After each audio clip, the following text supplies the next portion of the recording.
Raymond DeVos, bonjour. Bonjour, monsieur. Vous allez bien? Oui, bien, très bien. Je vais bien quand je suis... Là, on est sur une scène, en plus. Ça aide au bonheur? Ah, c'est oui, parce que c'est mon lieu. C'est la scène, ce qui est formidable, surtout les rideaux. Quand on est dans des rideaux, on est partout. Et moi, je suis, chaque fois que je vais... Vous savez, quand je vais jouer ou à Montréal ou au Québec, et quand je joue à Bruxelles, où je suis au même endroit. Chez vous, sur scène? Sur scène, quand je rentre par là, c'est le même lieu. Or, dans des rideaux, on est partout et nulle part. Il suffit d'avoir des mots qui évoquent un lieu ou qui évoquent un objet, et l'objet est là. Et vous y êtes? C'est formidable. C'est ça. C'est pas tout à fait comme le théâtre où il faut planter un décor. Et on ne peut pas en sortir. Ou alors il faut sortir par la porte. Alors vous pouvez suggérer toujours un décor, ce qui est beaucoup plus puissant. Toujours. Quand je dis il y avait un mur, ou même quand je m'adresse, mais ça c'est la cantonade, ce fameux mot fabuleux, il parle à la cantonade.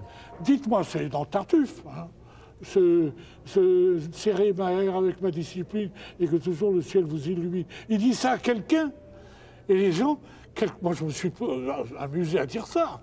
Je me suis à penser que dans la salle, il y a des gens qui disent « Mais pourquoi il ne répond pas hein? ?» Parce qu'il s'adresse à quelqu'un. Et quelqu'un est censé l'entendre. Et où c'est la cantonade? C'est nulle part aussi. C'est la cantonade, c'est quelque part. C'est là où elle répond. Ouais. Voilà. C'est tout ça nos mystères. Mais on a allumé la caméra. Vous vous êtes allumé, c'est-à-dire donc que sur scène avec les caméras ou devant un public, c'est le public, il y a toujours une relation extraordinairement passionnée. Mais ça ne fléchit donc jamais. Les premières phrases, quand on s'adresse aux gens, il faut que dès la première phrase, les gens rentrent dans votre folie. Parce que oui, ils rentrent dans la folie. Et la première phrase doit partir du sol. C'est comme ça que les gens rentrent dans votre histoire. Parce qu'il y a des artistes qu'on appelle les artistes maudits. C'est formidable. Ils ont... Leur œuvre peut être superbe, mais ils l'ont installé au premier étage. Alors, ils n'ont pas mis d'escalier pour y parvenir. Et après, l'artiste dit je suis maudit, les gens ne viennent pas me voir. Vous n'avez pas mis d'escalier, monsieur. Vous n'êtes pas parti du sol.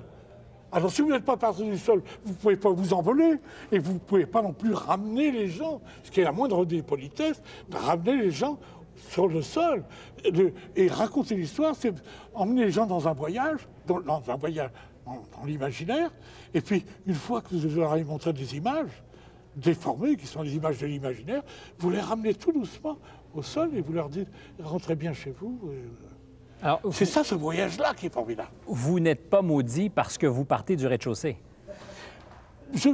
Exact. Mais le rez-de-chaussée, c'est ça.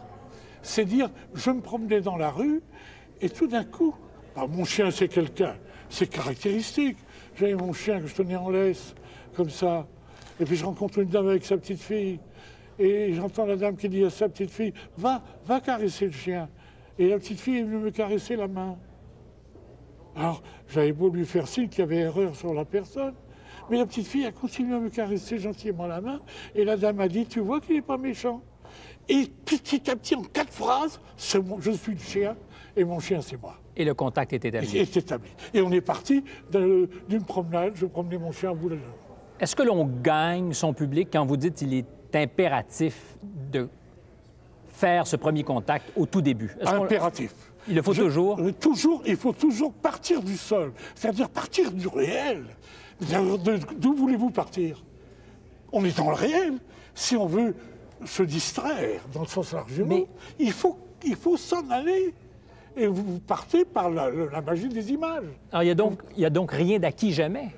Il n'y a rien de gagné? Jamais. Si les gens ne rentrent pas dans votre histoire, ben vous êtes là à dire n'importe quoi. Les gens disent qu'est-ce que ça raconte. Mais quand ils sont rentrés dans votre histoire, ils comprennent à demi-mot. C'est ça la magie du spectacle. Seulement, il faut pouvoir le faire. Il faut se donner du mal aussi. Et puis, il faut que ce soit intéressant. Hein, c'est quand même... Si vous jouez sur des mots, les mots, c'est fait pour alimenter le malentendu. C'est-à-dire pour pouvoir continuer d'exister dans l'absurde. Est-ce ce que vous faites, alimenter le malentendu? Oui, c'est exactement ce que je fais. Alors, vous le nourrissez bien, le malentendu. C'est un défi, oui.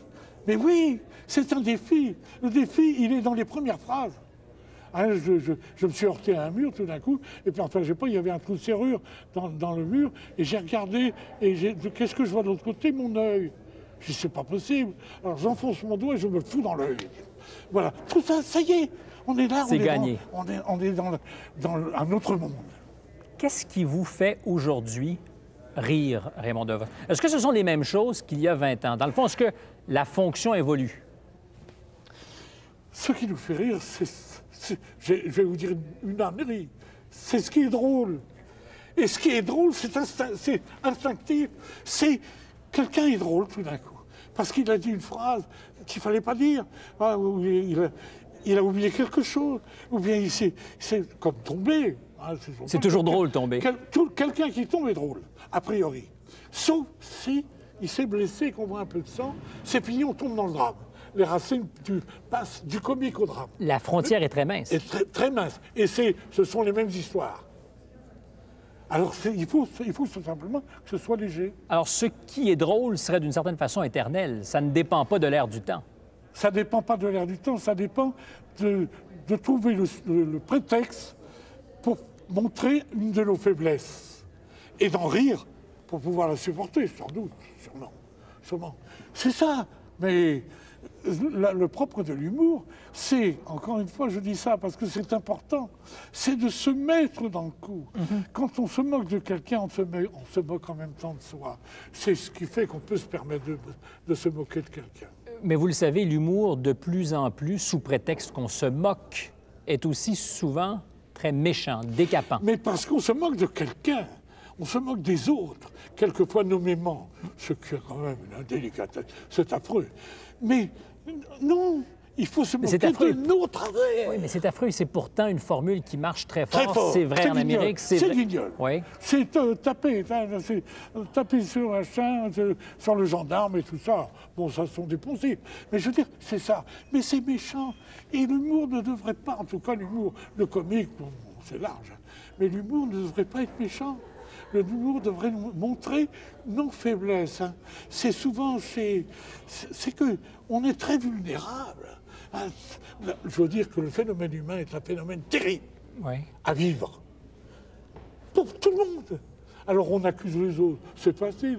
Il n'y a qu'à se regarder un peu, s'interroger, et on s'aperçoit qu'on est exactement comme ça. C'est notre histoire, notre phénomène humain. On a franchi le pas de la réflexion, et dès cet instant, il y a là la ceinture, il y a au-dessus de la ceinture, il y a en dessous de la ceinture, et tout ça est toujours en conflit. Et vous travaillez avec ce qui est au-dessus de la ceinture? Bien sûr. Parce que ce qui est au-dessous de la ceinture, il faut mieux ne pas en parler. Il faudra avoir la pudeur d'oublier ça. Et on ne peut pas l'oublier, mais quand même, il ne faut pas en parler. Parce que chacun cache ce côté-là. Chacun essaie de ne pas montrer ça. J'avais un professeur de mime qui disait toujours « Le haut doit ignorer ce que fait le bas ». Vous parlez de vulnérabilité. Est-ce que le rôle du comique est de débusquer gentiment nos vulnérabilités et de nous les présenter d'une certaine façon mutuellement? Absolument. Pour qu'on puisse les supporter. Ça demande la pudeur aussi, faire Beaucoup de pudeur. C'est pourquoi il faut respecter.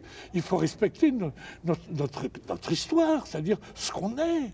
C'est très difficile à vivre. La réflexion, on sait très bien que le pas de la réflexion, tout est retenu, retardé. C'est exactement le contraire des animaux. C'est là le grand pas, c'est le pas de la réflexion. C'est au lieu de faire les choses instinctivement, avant, on les réfléchit. Et on se dit, est-ce que c'est bien? Est-ce que ça ne va pas m'apporter des ennuis? Ou bien est-ce qu'au contraire, c'est ce qu'il faut? C'est tout ça. C'est ça ce qu'on fait tout le temps. C'est quand même notre aventure. Et c'est pour ça que le comique, il est en nous. Le phénomène du rire, on dit que le rire est le propre de l'homme. C'est pas pour rien. C'est pas pour rien. C'est que c'est inhérent à notre condition. Est-ce que c'est pas notre part d'espoir aussi que d'être capable de rire de nous? Mais bien sûr. C'est un peu oublier où on va. Quelle issue, c'est la mort. Et tout ça, vous savez qu'on échappe à ça par le rêve et par le rire. Et sans doute aussi par la religion. Il ne faut pas oublier ça non plus. Hein. On ne l'oublie pas. Est-ce que vous auriez pu échapper à votre destin de comique? Je ne crois pas. Parce que chez moi, c'est une vocation. Tout ce que je suis, j'allais dire, je me le suis vu faire très vite.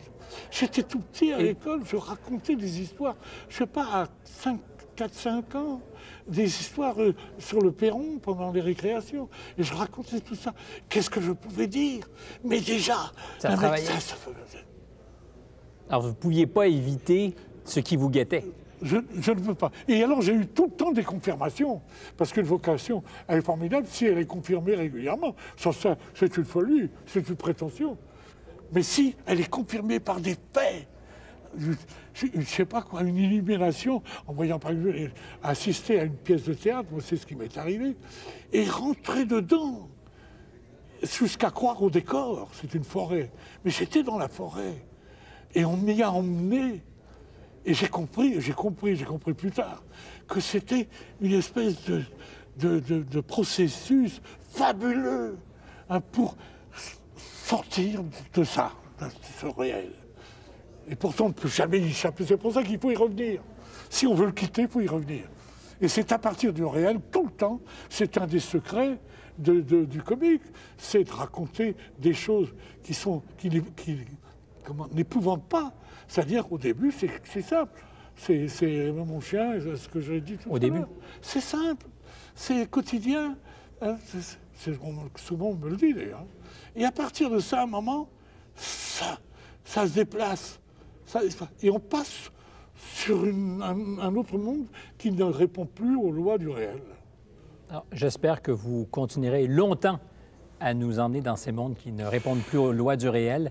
Raymond DeVos, merci beaucoup. Et moi, je vous remercie infiniment.